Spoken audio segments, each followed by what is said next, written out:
Hello students, welcome to Ekam IAS academy. ఈరోజు current affairs సెషన్ని start చేద్దాం. ఈరోజు మనం కరెంట్ అఫైర్స్లో చూడబోతున్న టాపిక్స్ ఇవి. Project Kusha, India unveils its first air taxi prototype, mission golden spice, plastic currency in India, Rome declaration for un unarmed and disarming peace, Lokmanya Bal Gangadhar Tilak Public Examinations Prevention of Unfair Means Act 2024. So first మనం project Kusha గురించి తెలుసుకుందాం. Okay, so మనకి ఇది న్యూస్లో ఎందుకుందంటే the DRDO organisation on Thursday successfully carried out the maiden flight test for long range surface to air missile Kusha from APJ Abdul Kalam Island off the coast of Odisha. So మనకి ఈ project కుషాని మనకి text flight అయితే చేశారన్నమాట. So అందుకే ఇది న్యూస్లో అనమాట. So ఈ ప్రాజెక్ట్ కుషా ఏంటి? ఈ ప్రాజెక్ట్ కుషా ఏంటంటే మనకి S-400 ఉంది కదా, రష్యా దగ్గర నుంచి తీసుకుంటున్నాం. సో ఇదేంటి మనకి అడ్వాన్స్ ఎయిర్ డిఫెన్స్ సిస్టమ్గా అంటారన్నమాట. సో వరల్డ్లోనే one of the advance air defence system మనం S-400 అంటారు. సో దానికి ఇండిజినియస్గా అలాంటి వేరియంటే మనం ఇండిజినియస్గా తయారు చేసుకుంటుందే మనం ఈ మిజైల్ కుషా అన్నమాట. ఓకే, సో ఈ మిజైల్ కుషాయే అండ్ ఇది ప్రాజెక్ట్ కుషా అన్నమాట. ఓకే, సో అందుకే ఇది న్యూస్లో ఉంది. సో ముఖ్యంగా దీని వివరాల గురించి మనం ఎగ్జామ్ డైమెన్షన్లో తెలుసుకోవాలన్నమాట. ఓకే, సో ఇది మనకి సైన్స్ అండ్ టెక్నాలజీ డిఫెన్స్ టాపిక్లో కవర్ అవుతుంది. సో ముఖ్యంగా మనకి 3 ఇంటర్సెప్టర్స్ ఉంటాయి అన్నమాట. డిఫరెంట్ రేంజెస్లో మనకి 3 ఇంటర్సెప్టర్ సిస్టమ్స్ ఉంటాయి. ఒకటి షార్ట్ రేంజ్ ఇంటర్సెప్టర్ రేంజ్ అన్నమాట, అంటే 150 కిలోమీటర్స్. ఇంకొకటి మనకి మీడియం రేంజ్ ఇంటర్సెప్టర్స్, దీని రేంజ్ 250 కిలోమీటర్స్ వరకు. And M3 that is the long range interceptors, that is range 350 to 400 kilometres. So ఇక్కడ ఏంటంటే మనకి కంప్లీట్ ఈ ప్రాజెక్ట్ కుషా అన్నది మనకి ఎయిర్ డిఫెన్స్ ఇస్తుంది అన్నమాట. లేయర్ వైజ్గా ఎయిర్ డిఫెన్స్ వస్తుంది. ఒకటి 150 కిలోమీటర్స్ వరకు ఉంటుంది, ఇంకొకటి దాని మీద మనకి 250 కిలోమీటర్స్, తర్వాత ఇంకొకటి 350 to 400 kilometres from the surface ఉంటుంది అన్నమాట. ఓకే, సో ఇదేంటంటే మనకి ఎవరైనా వేరే కంట్రీ నుంచి ఏమైనా అటాక్స్ అవుతున్నప్పుడు సో అవి మనకి గాల్లోనే చూసి న్యూట్రలైజ్ చేయడానికి వీలవుతుంది అన్నమాట.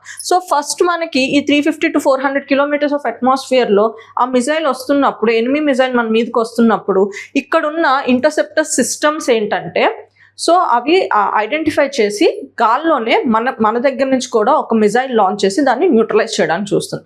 ఒకవేళ ఇక్కడ అది తప్పిపోయింది అనుకోండి, మిస్ అయింది అనుకోండి, దాన్ని ఇంటర్సెప్ట్ చేయడం, అలాగే దాన్ని మనం మళ్ళీ టార్గెట్గా ఒక మిజైల్ పంపించి దాన్ని గాల్లోనే న్యూట్రలైజ్ చేయడం. సో నెక్స్ట్ 250 కిలోమీటర్స్లో మళ్ళీ దాన్ని టార్గెట్ చేస్తాం అన్నమాట. లేదంటే మనకి 150 కిలోమీటర్స్లో కూడా టార్గెట్ చేస్తాం అన్నమాట. సో మనం లేయర్డ్గా డిఫెన్స్ పెట్టుకోవడం వల్ల సో మనకి ఎక్కడో ఒక దగ్గర ఆ అటాక్ అవ్వకుండానే గాల్లోనే మనం ఆ వెపన్ని న్యూట్రలైజ్ చేసే స్కోప్ ఉంటుందన్నమాట. సో ఇది మనకి కంట్రీస్ అన్నవి వాళ్ళ డిఫెన్స్ని స్ట్రాంగ్ చేసుకోవడానికి ప్రివెంటివ్గా తయారు చేసుకున్న మెషర్మెంట్. సో ఈ ప్రాజెక్ట్ కుషా మనకి లేయర్డ్ ఎయిర్ డిఫెన్స్ సిస్టమ్ అన్నది క్రియేట్ చేస్తుంది అన్నమాట. సో మనం ఇంటర్సెప్టర్ సిస్టమ్ అంటున్నాం కదా, సో ఇందులో అసలు ఏముంటాయి? ఓకే, సో ఫస్ట్ మనకి రేడర్స్ ఉంటాయి అన్నమాట. అంటే ఇప్పుడు ఒక గాల్లో ఇప్పుడు ఎనిమీ కంట్రీ నుంచి ఒక మిజైల్ వచ్చింది అనుకో, ఈ మిజైల్ వస్తుంది అని ఐడెంటిఫై చేయడానికి మనకి రేడర్స్ ఉంటాయి అన్నమాట, వెరీ పవర్ఫుల్ రేడర్స్ అన్నమాట. సో రేడర్స్ ఉన్న తర్వాత కమాండ్ అండ్ కంట్రోల్ సెంటర్ దాన్ని అసెస్ చేస్తుంది అన్నమాట. అంటే అది ఎక్కడ ఉంది, అది ఎంత హైట్లో ఉంది, ఎంత స్పీడ్లో ఉంది, అవన్నీ అసెస్ చేస్తుంది.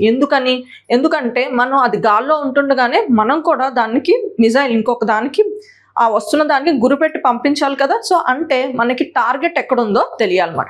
అందుకే ఈ కమాండ్ సెంటర్ ఏం చేస్తుందంటే మనకి ఆ మిజైల్ ఎంత స్పీడ్తో వస్తుంది, ఎక్కడ వస్తుంది, ఇవన్నీ అనలైజ్ చేస్తుంది అన్నమాట.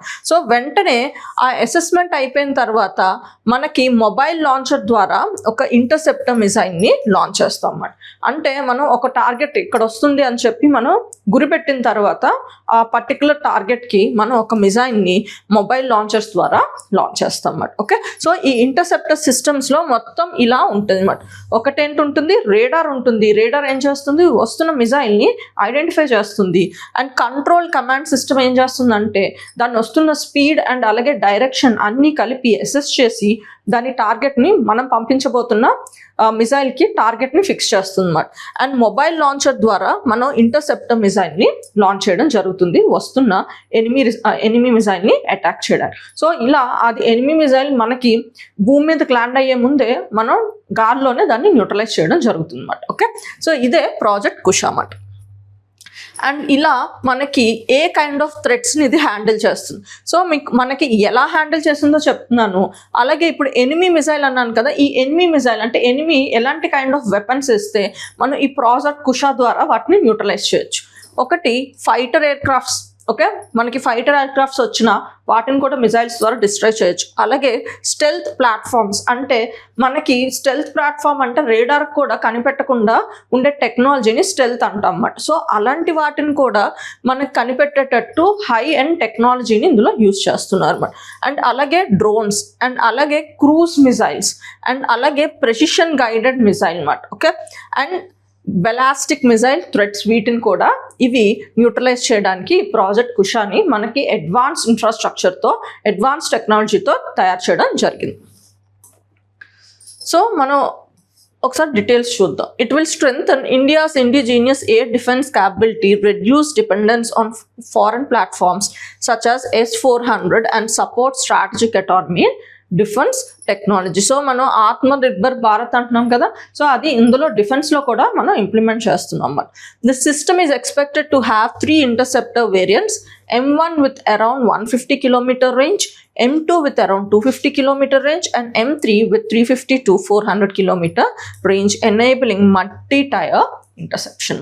ఓకే, లేయర్డ్ వైజ్గా మన మీదకి వస్తున్న ఎనిమీ మిజైల్స్ని మనం తెలుసుకోవచ్చు అన్నమాట. Threat coverage.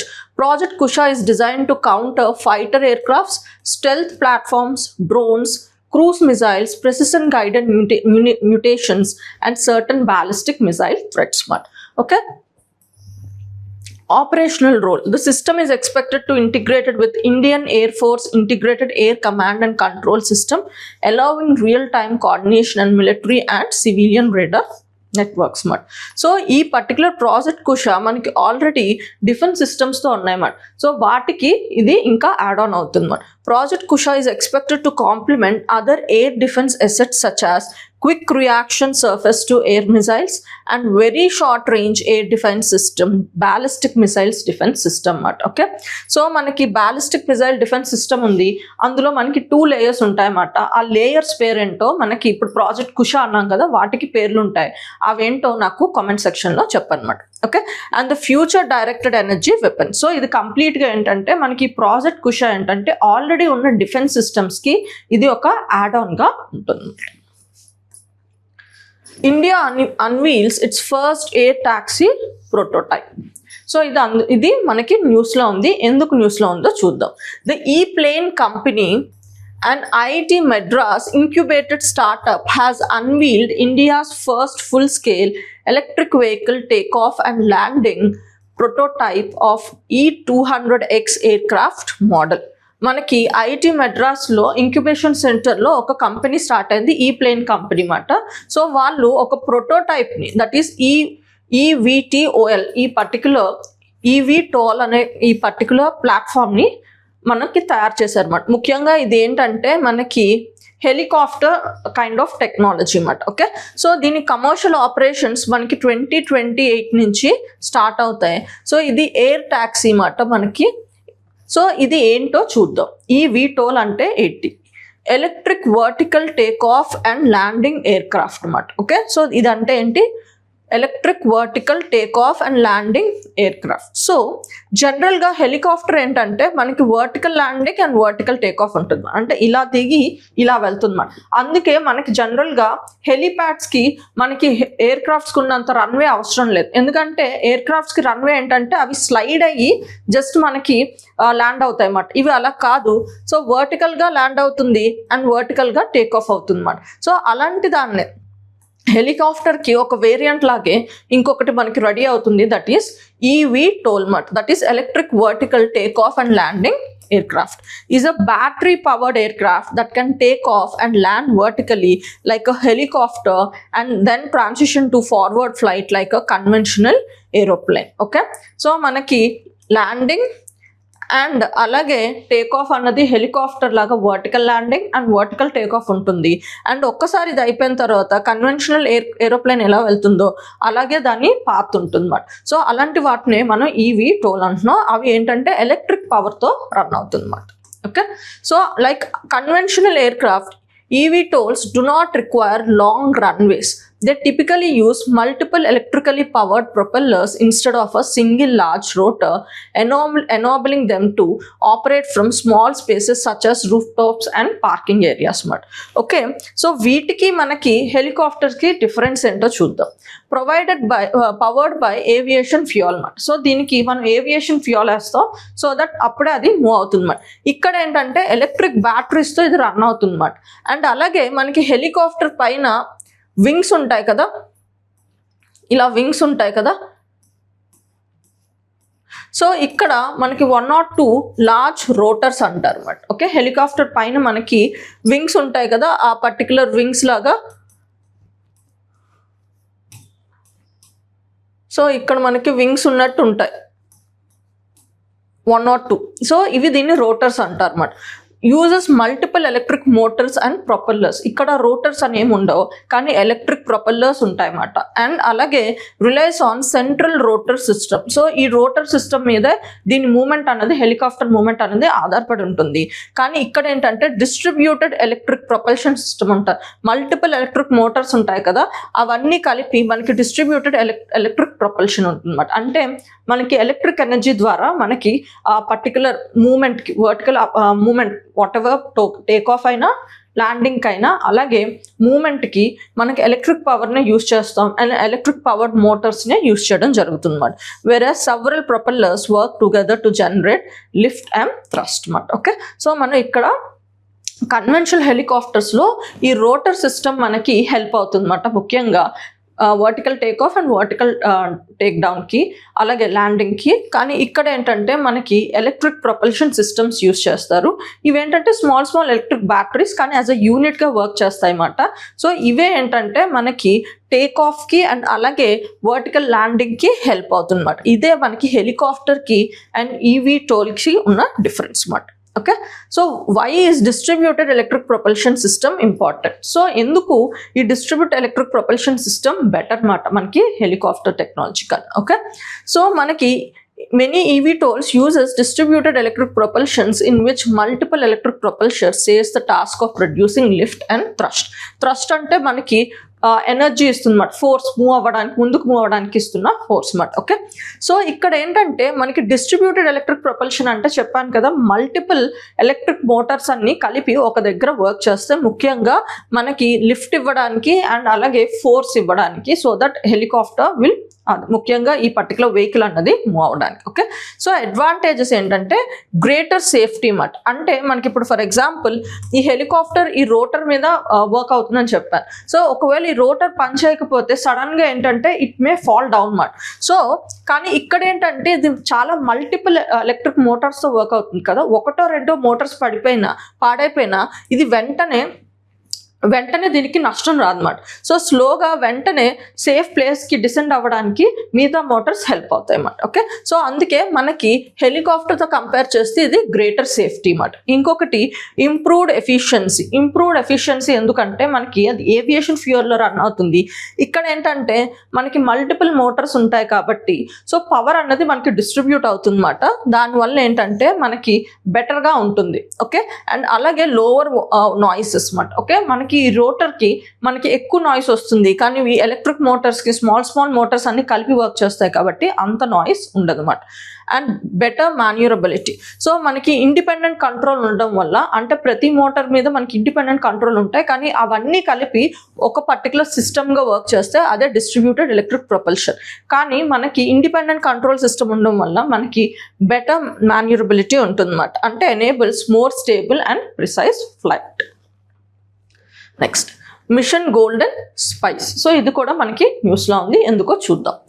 The union minister for development of the north eastern region launch the Lakadong turmeric mission golden spice. Okay, so ఇది గోల్డెన్ స్పైస్ దేని గురించి, ఏ పర్టికులర్ గురించి అంటే మనకి టర్మరిక్ పసుపు. ఓకే, టర్మరిక్ని ప్రొడ్యూస్ చేసే పర్టికులర్ ఆ ప్రొడక్షన్ని ఇంక్రీజ్ చేయడానికి తీసుకొచ్చిన ఒక మిషనే ఈ golden spice mart. Okay, so ముఖ్యంగా ఈ లకడాంగ్ టర్మరిక్ ఉంది కదా, దీని ప్రత్యేకత ఏంటి? ఇది ముఖ్యంగా మనకి మేఘాలయకు సంబంధించి వెస్ట్ జైంతియా హిల్స్లోనే గ్రో అవుతుంది. సో దీని ప్రత్యేకత ఏంటి? ఒక జాగ్రఫీకే పరిమితం ఉంది, అదేంటి? Meghalaya west Jaintia hills part. Okay, it's globally acclaimed for its exceptional quality, making it one of the India's most distant to agricultural treasures. Okay, so దీనికి యూనిక్ క్వాలిటీస్ ఉండడం వల్ల ఏంటంటే గ్లోబల్ గా దీనికి ఒక గుర్తింపు వేరేగా ఉందన్నమాట. అండ్ అలాగే దీనివల్ల ఇండియాకి ఏంటంటే అగ్రికల్చర్ ప్రొడక్ట్స్కి ఒక డిస్టెంట్ ఫీచర్ అన్నది వచ్చిందన్నమాట. ఓకే, ఇట్ కంటెంట్స్ ఏంటా యూనిక్నెస్? గ్లోబల్ లెవెల్లో దీనికి పాపులారిటీ ఉంది అంటున్నాను.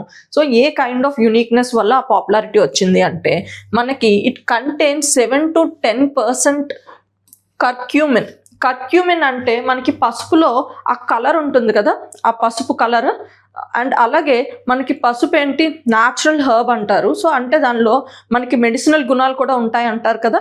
సో ఈ కర్క్యూమిన్ అనే మెటీరియల్ వల్లే మనకి ఈ పర్టికులర్ గుణం అంటే ఆ పసుపుకి వస్తుంది అన్నమాట. ముఖ్యంగా కలర్ అండ్ అలాగే మనకి న్యాచురల్గా దానిలో ఉన్న శక్తి ఉంటుంది కదా, సో అది ఈ పసుపుకి వస్తుంది అన్నమాట. సో ఈ కాంపోనెంట్ వల్లే మనకి పసుపు అన్నది ఎల్లో కలర్లో కనిపిస్తుంది.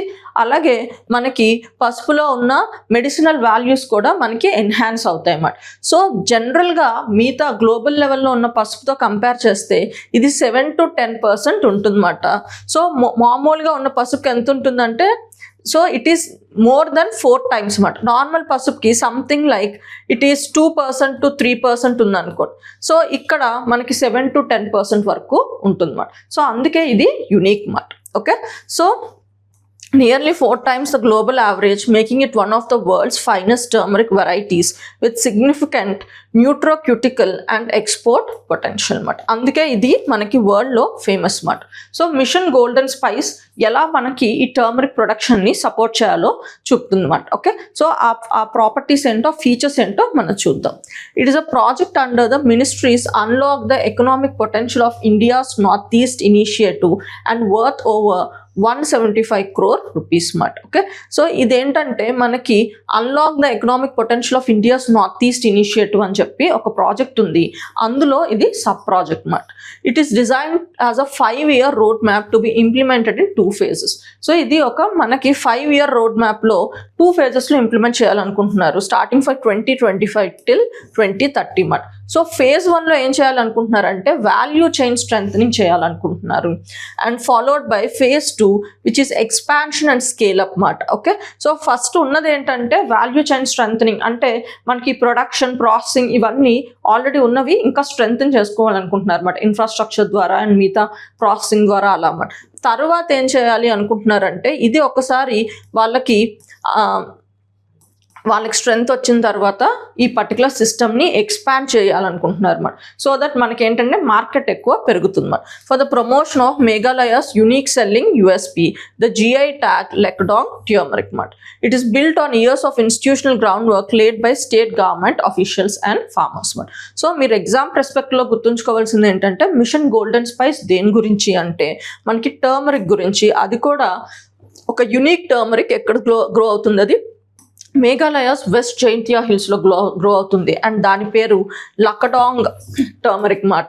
సో దీని యూనిక్నెస్ మనకి గ్లోబల్ లెవెల్లో ఎందుకుందంటే మనకి కర్క్యూమిన్ అని చెప్పి ఒక మినరల్ ఉంటుంది. సో ఇది మనకి పసుపులో ఉన్న కలర్కి అలాగే దానిలో ఉన్న మెడిసినల్ వాల్యూస్కి చాలా ఇంపార్టెంట్ రోల్ ప్లే చేస్తుంది అన్నమాట. సో ఈ కర్క్యూమిన్ అన్నది ఈ లకడాంగ్ టర్మరిక్లో చాలా ఎక్కువ మోతాదులో ఉంటుంది. నార్మల్ పసుపుతో కంపేర్ చేస్తే మనకి ఇందులో 7 to 10% ఈ కర్క్యూమిన్ ఉంటుందన్నమాట. నార్మల్ పసుపులో అది 2 to 3% ఉండడం జరుగుతుంది. అందుకే దీన్ని unique. Next plastic currency in India అన్నమాట. ఓకే, ఇది కూడా మనకి న్యూస్లో ఉంది. Recently Bharatiya reserve bank note Mudran private limited invited expression of interest for supplying polymer substrate sheets with embedded security features. So మనకి మన నోట్లు ఇప్పుడు ఏంటి పేపర్ కరెన్సీ కదా వాడుతున్నాం, దాన్ని రిప్లేస్మెంట్గా RBI మనకి ప్లాస్టిక్ కరెన్సీ ఇవ్వబోతుంది అన్నమాట. సో దానికి సన్నాహాలు స్టార్ట్ చేశారు. ముఖ్యంగా మనకి ఈ పర్టికులర్ నోట్ ప్రింటింగ్ చేసే కంపెనీ భారతీయ రిజర్వ్ బ్యాంక్ నోట్ ముద్రణ ప్రైవేట్ లిమిటెడ్ ఏం చేస్తుందంటే మనకి ఈ ప్లాస్టిక్ షీట్ సప్లైని ప్లాస్టిక్ షీట్స్ కొనుగోలు చేయడం మొదలుపెట్టింది అనమాట. Okay, so polymer bank notes. So polymer bank notes అంటే ఏంటి? ఇవి ఉన్న బ్యాంక్ నోట్స్కి ఎలా యునిక్గా ఉంటాయి అంటే వాటికి వీటికి తేడా ఏంటో కూడా మనం తెలుసుకోవాలి అన్నమాట. These are made from biaxially oriented polypropylene అన్నమాట. Okay, not paper based on cotton. So normal paper notes మనం కాటన్ ఫైబర్ మీద బేస్ అయ్యి తయారు చేసిన పేపర్ నోట్స్ అన్నమాట. ఓకే, అండ్ ఇక్కడ మనకి plastic or polymer bank notes ఏంటంటే మనం ఒక కైండ్ ఆఫ్ ప్లాస్టిక్ని వాడుతున్నాం, అదే పాలీప్రోప్రొపలీన్ ప్లాస్టిక్ని వాడుతున్నాం అన్నమాట. సో అది కూడా మనం ఈ పాలీప్రోప్రొపలీన్ ప్లాస్టిక్ని మనం బయాక్సికలీ ఓరియంటెడ్ అంటే దాన్ని length wise and breadth wise stretch చేస్తాం అన్నమాట. Length wise and width wise దాన్ని స్ట్రెచ్ చేస్తాం అన్నమాట. అంటే మనం ఈ పాలిథిన్ తీసుకొని పాలీప్రోప్రొపలీన్ పాలిథిన్ తీసుకొని దాన్ని length wise and width wise stretch చేస్తే దాన్నే బయాక్సికలీ ఓరియంటెడ్ పాలీప్రోప్రొపలీన్ అంటారు అన్నమాట. సో ఈ మెటీరియల్తో మనం నోట్స్ తయారు చేస్తే that is called as polymer bank notes or plastic money అంటాం అన్నమాట. Okay, Australia became the first country to introduce polymer currency in 1988 అన్నమాట. ఓకే, సో ఈ ప్లాస్టిక్ కరెన్సీనే మనం పాలిమర్ కరెన్సీ అంటున్నాం అన్నమాట. ఓకే, సో మనకి ఆస్ట్రేలియా ఫస్ట్ కంట్రీ అన్నమాట. 1988లోనే మనకి ఈ ప్లాస్టిక్ నోట్స్ని ఇంట్రడ్యూస్ చేయడం జరిగింది. తర్వాత మనకి ఇప్పటికీ ఒక 60 కంట్రీస్ వరల్డ్ వైడ్గా ఈ ప్లాస్టిక్ కరెన్సీని యూజ్ చేస్తున్నాయి. అందులో కొన్ని ఇంపార్టెంట్ ఏంటంటే UK, Canada, Australia, New Zealand, Singapore, Malaysia and Vietnam అన్నమాట. ఓకే, అండ్ అలాగే reserve bank has reviewed it's long pending proposal to introduce plastic bank notes nearly 15 years after the first pilot project was announce. So reserve bank ఎప్పటి నుంచో అనుకుంటుంది, ఇప్పుడు మళ్ళీ ఆ particular ప్రపోజల్ని review చేయడం జరిగింది అన్నమాట. సో ఇప్పుడు ఇక్కడ న్యూస్లో మనకి ఎవరు ఈ పర్టికులర్ నోట్స్ ప్రింట్ చేస్తారని చెప్పారు, ఒక పర్టికులర్ ఆర్గనైజేషన్ ఉంది. సో దాని గురించి మనం ఎగ్జామ్ డైమెన్షన్లో తెలుసుకోవాలి, ముఖ్యంగా దాని రోల్స్ అండ్ రెస్పాన్సిబిలిటీస్ ఏంటో తెలుసుకోవాలి మనం. It is wholly owned subsidiary of RBI. So ఇది ఈ కంపెనీ ఎవరు అండర్లో ఉంటుంది? Completely owned by RBI but established in 1995 under the companies act. So దీనికి ఒక స్టాట్యూట్ ద్వారా ఎస్టాబ్లిష్ అయిన body that is the Companies Act to augment India's banknote printing capacity and ensure a secure supply of the currency. aim to establish చేశారు bank noting ప్రింటింగ్స్కి, and అలాగే దానివల్ల మన supply of currency సెక్యూర్డ్గా ఉండేటట్టు చూసుకుంటుంది అన్నమాట. Head quarters ఎక్కడుంది? మనకి బెంగళూరు, కర్ణాటకలో ఉంది అన్నమాట. ఓకే, ప్రైమరీ రోల్ ఏంటి? Printing bank notes for the RBI and supporting the countries currency management system అన్నమాట. సో ఆర్బీఐ మనకి ఆర్డర్ ఇస్తుంటేనే ఇది నోట్స్ అంటే ప్రింట్ చేస్తుంది అన్నమాట. Printing press. సో దీనికి సంబంధించిన ప్రింటింగ్ ప్రెస్లు ఎక్కడున్నాయి? ఓకే, హెడ్ క్వార్టర్స్ మనకి బెంగళూరులో ఉన్న మనకి ప్రింటింగ్ ప్రెసెస్ ఎక్కడున్నాయంటే 2 high security currency printing presses ఉన్నాయన్నమాట. ఒకటి మైసూర్లో ఉంది, ఆపరేషనల్ సిన్స్ 1996, అండ్ ఇంకొకటి సాల్బోనీలో ఉంది, ఆపరేషనల్ సిన్స్ మనకి 2000 అన్నమాట. ఇది సాల్బోనీ అన్నది వెస్ట్ బెంగాల్లో ఉంది అన్నమాట. నెక్స్ట్, సో వీటి ప్రైమరీ రోల్స్ అండ్ ఫంక్షన్స్ ఏంటి? Print bank notes as per the RBI requirement. So RBI ఇచ్చిన రిక్వైర్మెంట్స్ ప్రకారం బ్యాంక్ నోట్స్ని ప్రింట్ చేస్తున్నారు. Uses advance security printing techniques to deter counter fitting. So మనకి ఈ ప్రింటింగ్ ఇస్తున్నప్పుడు కూడా మనకి చాలా అడ్వాన్స్డ్ సెక్యూరిటీ ప్రింటింగ్ మెషర్స్ తీసుకుంటుంది. సో దట్ ఎందుకంటే డూప్లికేట్ నోట్స్ అన్నవి ఎవరు ప్రింట్ చేయడానికి ఈజీ కాకుండా అన్నమాట. అంటే ఫేక్ కరెన్సీ రాకుండా మనకి సెక్యూరిటీ ప్రింటింగ్ మెషర్స్ని తీసుకుంటుంది. సో ఎగ్జాక్ట్ ఇలాంటి మెషర్స్ తీసుకొని ఫేక్ కరెన్సీ సృష్టించడం కష్టం చేసేటట్టు. Procure specialised bank note paper, inks and other security materials అన్నమాట. సో ఇందులో యూజ్ చేసే రా మెటీరియల్స్ కూడా ఇవి యునిక్గా ఉంటాయి అన్నమాట. అవి కూడా చాలా సీక్రెట్ ఇన్ఫర్మేషన్ బయటికి రావు. Okay, supports research and adoption of new currency technologies including polymer bank notes. So ఇవి ఇలా మనకి ఆర్బీఐ ఇచ్చిన స్పెసిఫికేషన్స్ బట్టి ప్రింట్ చేస్తూ, అలాగే సెక్యూరిటీ మెషర్స్ ఎన్హాన్స్ చేస్తూ, అలాగే రా మెటీరియల్స్ని కూడా యునిక్గా ఉంచుకుంటూ, ఇవి కాకుండా మనకి నెక్స్ట్ ఇంకా సెక్యూరిటీ మెషర్స్ ఏం రావచ్చు? ఎందుకంటే మనకి ఇక్కడ కౌంటర్ ఫిట్టింగ్ అన్నది అంటే ఫేక్ నోట్స్ చేసే వాళ్ళు కూడా ఎన్హాన్స్ అవుతూ ఉంటారు అన్నమాట, ఎలాగో ఒకలా ఇన్ఫర్మేషన్ తెచ్చుకొని. సో వాళ్ళని మళ్ళీ వాళ్ళకు అనుగుణంగా వీళ్ళు కూడా ఎప్పటికప్పుడు వాళ్ళ టెక్నాలజీని అప్హోల్డ్ చేసుకోవాలన్నమాట, అప్స్కేల్ చేసుకోవాలి. అలాగే మనకి యూస్ మెటీరియల్స్ కూడా అప్స్కేల్ చేసుకుంటూ ఉండాలన్నమాట. సో అందుకే ఇది రీసెర్చ్ అండ్ డెవలప్మెంట్ కూడా చేస్తూ ఉంటుంది అన్నమాట. Rome declaration for un unarmed and disarming peace. Okay, so ఇది ఎందుకు న్యూస్లో ఉందో చూద్దాం. A group of Nobel laureates, AI scientists, religious leaders, and global experts signed the Rome Declaration for an unarmed and disarming peace. Okay, so manaki Nobel laureates, alage AI scientists, religious leaders, and global experts వీళ్ళందరూ కలిపి ఒక particular ట్రీటీని sign చేయడం జరిగింది. అదే Rome declaration for un unarmed and disarming peace మాట. So ఇది ఏ బ్యాక్గ్రౌండ్లో వచ్చిందంటే, మనకి ఇప్పుడు నెక్స్ట్ జనరేషన్ ఆఫ్ రెవల్యూషన్ ఏంటి, టెక్నాలజీ రెవల్యూషన్ ఏఐ మీద ఆధారపడి ఉంది కదా. సో ఈ ఏఐ వల్ల మనకి హ్యూమన్స్కి ఇంపాక్ట్ అవ్వకూడదు, ముఖ్యంగా హ్యూమన్ డిగ్నిటీకి ఇంపాక్ట్ అవ్వకూడదు అని చెప్పి దాని గురించి కొన్ని ప్రిన్సిపల్స్ మీద సైన్ చేసింది. దాన్నే రోమ్ డిక్లరేషన్ అంటున్నారు అన్నమాట. సో వివరాల్లోకి వెళ్దాం. It is a global ethical declaration. So ఇది ఒక గ్లోబల్ లెవెల్లో ఎథికల్ డిక్లరేషన్ అన్నమాట. Calling for human control over nuclear weapons in age of artificial intelligence. So అంటే ఇది ముఖ్యంగా దేన్ని అడ్రస్ చేస్తుంది?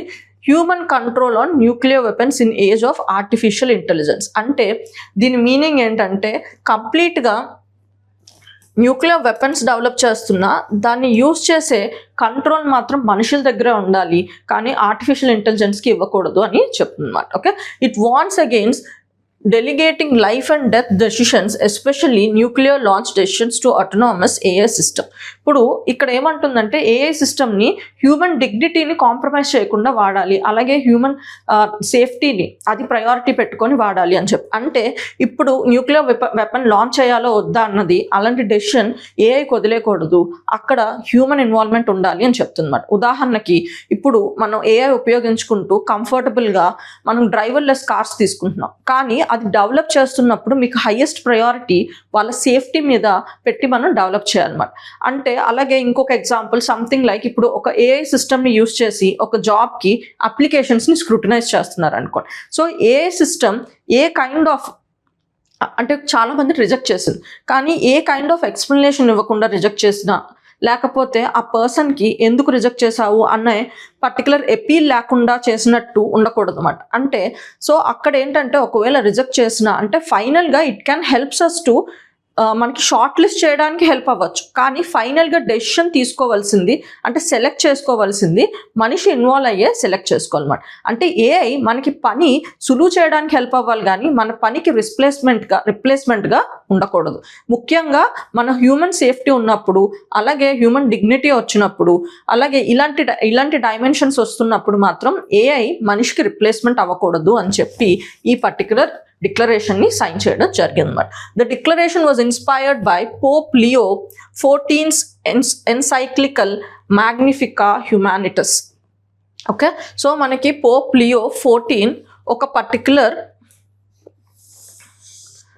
ఫామ్ చెప్పారు, that is encyclical Magnifica Humanitas. So దీని ప్రకారం ఏంటంటే, ఇది ఒక డాక్ట్రిన్ లాంటిది. సో దీని ప్రకారం ఏంటంటే, it emphasises protecting human dignity from technological outreach అన్నమాట. అంటే టెక్నాలజీ వచ్చింది కాబట్టి సో హ్యూమన్ డిగ్నిటీని మనం రిప్లేస్ చేయకూడదు అన్నమాట. ఓకే, సో ఏఐ మనకి పనిని సులువు చేసుకోవడానికి హెల్ప్ అవ్వాలి, కానీ మనిషిని రిప్లేస్ చేసినట్టు ఉండకూడదు. ముఖ్యంగా ఎలాంటి వాటిలో అంటే హ్యూమన్ సేఫ్టీలో, అలాగే హ్యూమన్ డిగ్నిటీ విషయంలోకి మనకి ఏఐ రిప్లేస్మెంట్ అవ్వకూడదు అన్నమాట. ఆల్దో నాన్ బైండింగ్, ఇది ఒక నాన్ బైండింగ్ ట్రీటీ మాట. It seeks to build global consensus for an international treaty governing AI in military applications. So ఇది నాన్ బైండింగ్ అయినా, సో ఇది ఒక ఇనీషియల్ స్టెప్ మాట. ఎందుకు? సో గ్లోబల్ లెవెల్లో అందరూ రికగ్నైజ్ అయ్యి ఏఐని మిలిటరీ అప్లికేషన్ని చాలా స్క్రూటినైజ్డ్గా వాడాలి అని అవేర్నెస్ తీసుకురావడానికి ఉపయోగపడుతుందని చెప్తున్నారు అనమాట. ఓకే, సో ఈ ప్రిన్సిపల్స్ అని చెప్పాను కదా, ఏఐ మిలిటరీ అప్లికేషన్స్లో, ముఖ్యంగా న్యూక్లియర్ అప్లికేషన్స్లో వాడేటప్పుడు సర్టన్ ప్రిన్సిపల్స్ ఫాలో అవ్వాలి అని చెప్పి దాని మీద డిక్లరేషన్ సైన్ చేశారు. ఏంటి ఆ ప్రిన్సిపల్స్ చూద్దాం.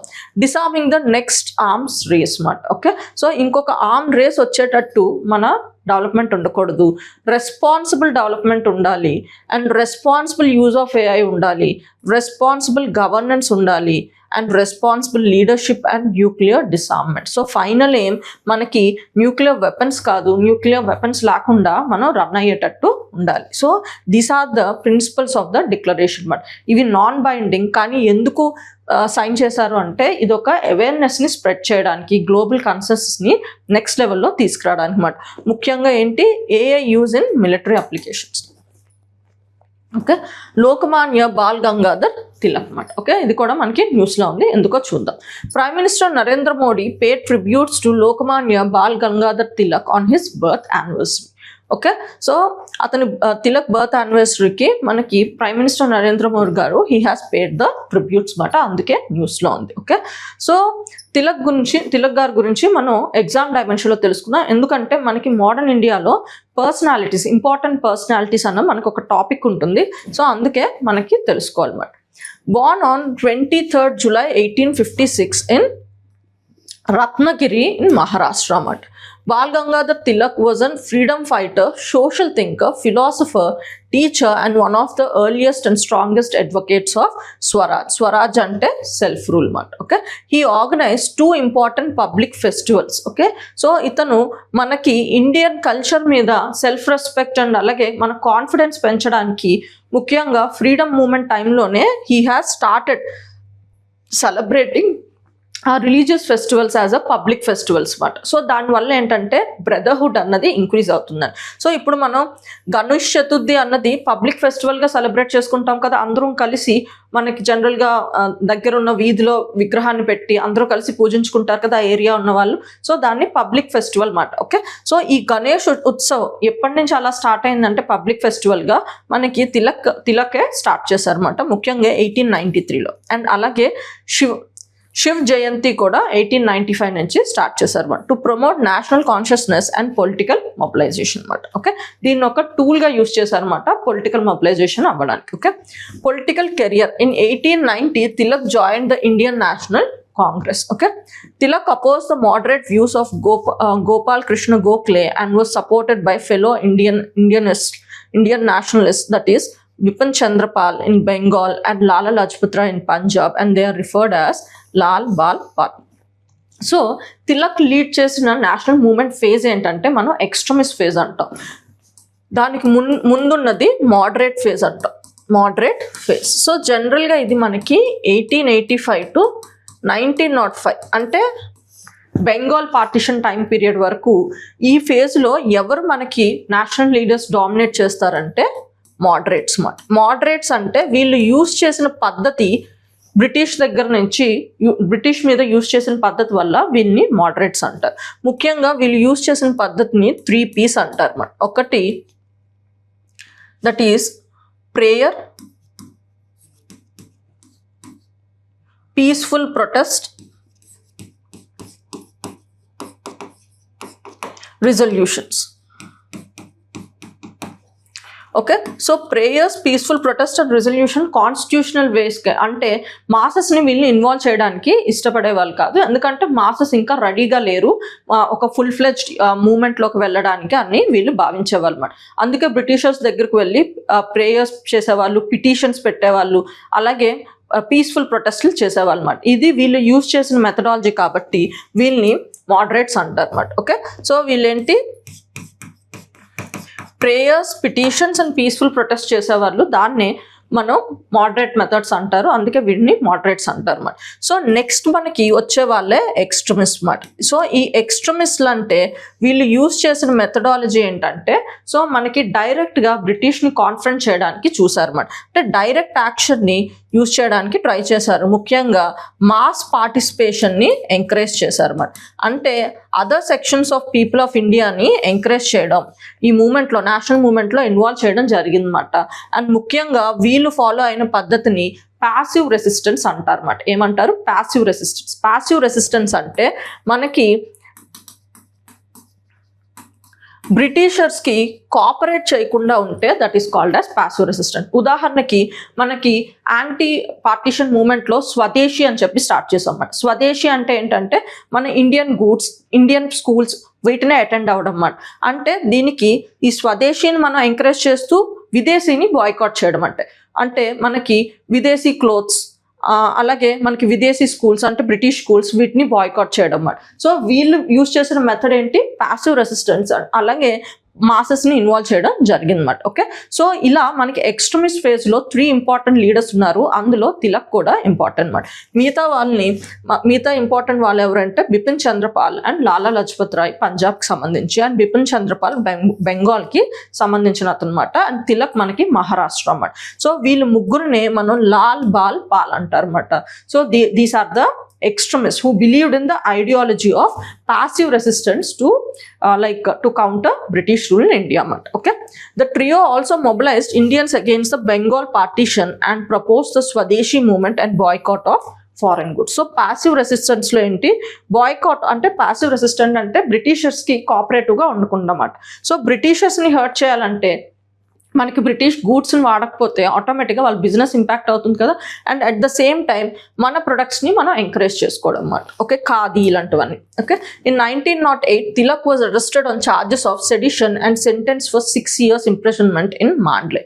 ఓకే, సో తిలక్ ఏంటంటే మనకి 1908లో 6 years బ్రిటిష్ వీళ్ళని సెడిషన్ ఛార్జెస్ మీద పెట్టి అరెస్ట్ చేశారన్నమాట. అప్పుడు బర్మాలో ఉన్న మాండ్లే జైల్లో పెట్టారన్నమాట. అక్కడ తిలక్ ఏంటంటే ఒక బుక్ రాస్తారు, దట్ ఈస్ ద గీతా రహస్య but. Okay, in 1916 he founded the Home Rule League at Belgavi to promote the political awareness and mobilize support for self-rule.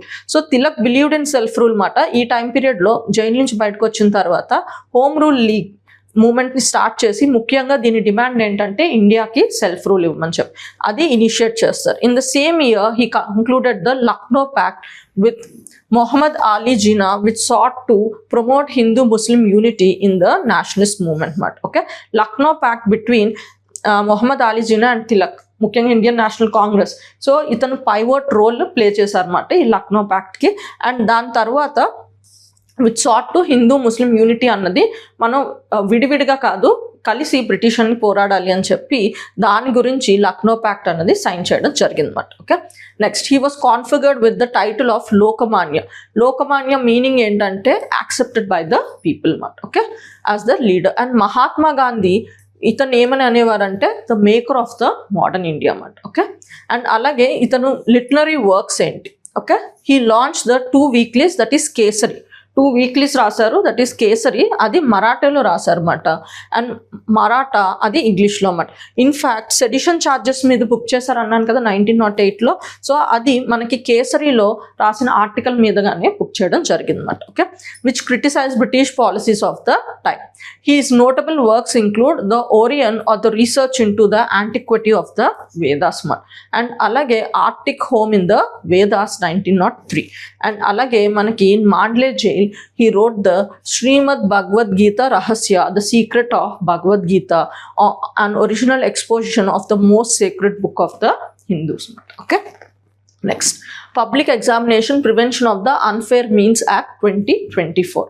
So recent గా మనకి పేపర్ లీక్ గురించి చాలా ఆందోళన జరుగుతున్నాయి కదా. సో దాని మీద గవర్నమెంట్ తీసుకొస్తున్న ఒక లీగల్ మెజర్మెంట్. ఓకే, అదే ఇది మనకి ఈ public examination prevention of unfair means act 2024. దీనికి కొన్ని సవరణలు చేశారన్నమాట, ఇంకొంచెం స్ట్రిక్ట్ చేశారు ఈ పేపర్ లీక్ ఇలాంటి విషయాలు జరగకుండా ఉండడానికి. అండ్ వీటికి పెనాల్టీస్ కూడా ఇంక్రీజ్ చేశారన్నమాట. Okay, the union cabinet cleared a proposal to introduce amendments to the public examination prevention of unfair means act 2024, endowing the anti-paper leak law with tougher penalties and time-bound trial process.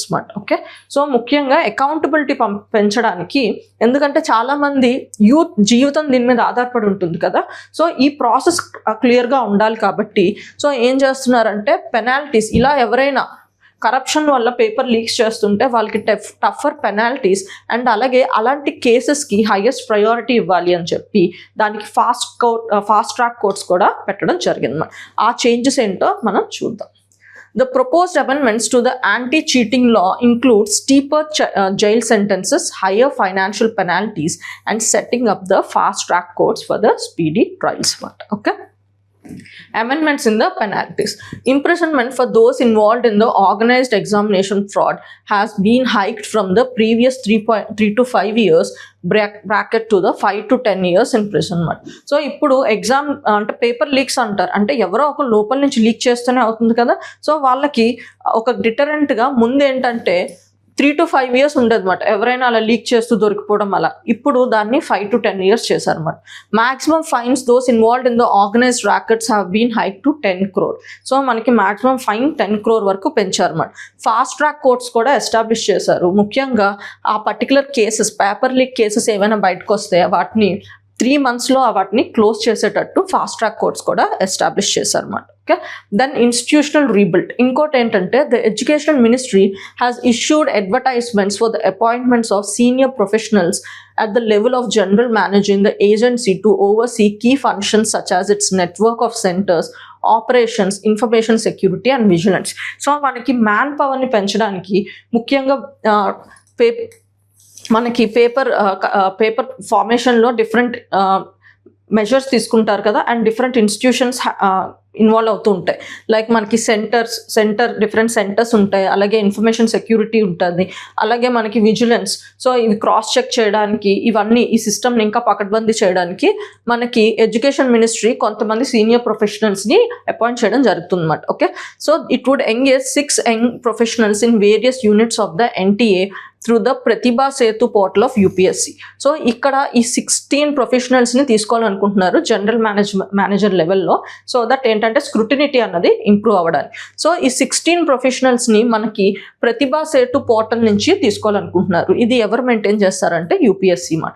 So ఈ ప్రతిభా Setu project ఏంటంటే, ఆ portal ఏంటంటే, ఇది initiative of the UPSC మాట. ఏంటంటే మనకి UPSC conduct చేసే civil services exam ఉంటుంది కదా, ఈ సివిల్ సర్వీస్ ఎగ్జామ్లో మనకి ఈ 3 levels prelims, mains and interview కూడా క్లియర్ చేసి, కానీ వీళ్ళ పేరు రికమెండ్ అవ్వలేదు. అంటే ఫర్ ఎగ్జాంపుల్ ఇవన్నీ క్లియర్ చేశారు కానీ ఫైనల్గా వీళ్ళకి జాబ్ రాలేదు. సో వాళ్ళని ఇక్కడ అపాయింట్ చేయమని చెప్తుందన్నమాట. ఓకే, అంటే ఇక్కడ అంటే ఎందుకు వీళ్ళ జనరల్గా జాబ్ రాదు అంటే, మనకి ఫర్ ఎగ్జాంపుల్ 1000 పోస్టులు ఇచ్చారు, కానీ జనరల్గా యూపీఎస్సీ ఒక 1300 మెంబర్స్ని స్క్రూటనైజ్ చేసి ఉంచుతుంది అన్నమాట. ఓకే, సో కానీ టాప్ పోస్టులు 1000 ఉన్నాయి కాబట్టి టాప్ 1000 మెంబర్స్కి జాబ్ ఇవ్వడం అలికేట్ అవుతుంది, మిగతా 300 మెంబర్స్కి ఉండదు అన్నమాట. సో ఈ 300 మెంబర్స్కి ముఖ్యంగా వాళ్ళు అన్ని లెవెల్స్ క్లియర్ చేశారు కాబట్టి వాళ్ళకి గవర్నమెంట్ మినిస్ట్రీస్లోని, పిఎస్యూస్లోని, అలాగే ప్రైవేట్ ఎంప్లాయ్మెంట్లో, వీటిలోని పెద్ద పెద్ద కంపెనీస్లోని జాబ్స్ వచ్చేటట్టు తీసుకుంటున్న మెషర్ అన్నమాట. ఓకే, సో ఇప్పుడు ఇందులో నుంచి ఒక 16 మెంబర్స్ని ముఖ్యంగా ఈ ఫంక్షన్ కోసం విజిలెన్స్ పెంచడానికి యూజ్ చేయడానికి తీసుకున్న నిర్ణయం అన్నమాట. ఓకే, సో ముఖ్యంగా ఇందులో ఫాస్ట్ ట్రాక్ కోర్ట్స్ పెట్టారు, ఇంకొకటి పెనాల్టీస్ ఇంక్రీజ్ చేశారన్నమాట. ఓకే, అండ్ అలాగే విజిలెన్స్ ఇంక్రీజ్ చేయడానికి మనకి 16 ప్రొఫెషనల్స్ ఇంకా మ్యాన్ పవర్ని తీసుకుంటున్నారు. ఆ మ్యాన్ పవర్ని మనకి ప్రతిభా సేతు పోర్టల్ దగ్గర నుంచి తీసుకోవడం జరుగుతుంది అన్నమాట. Thank you.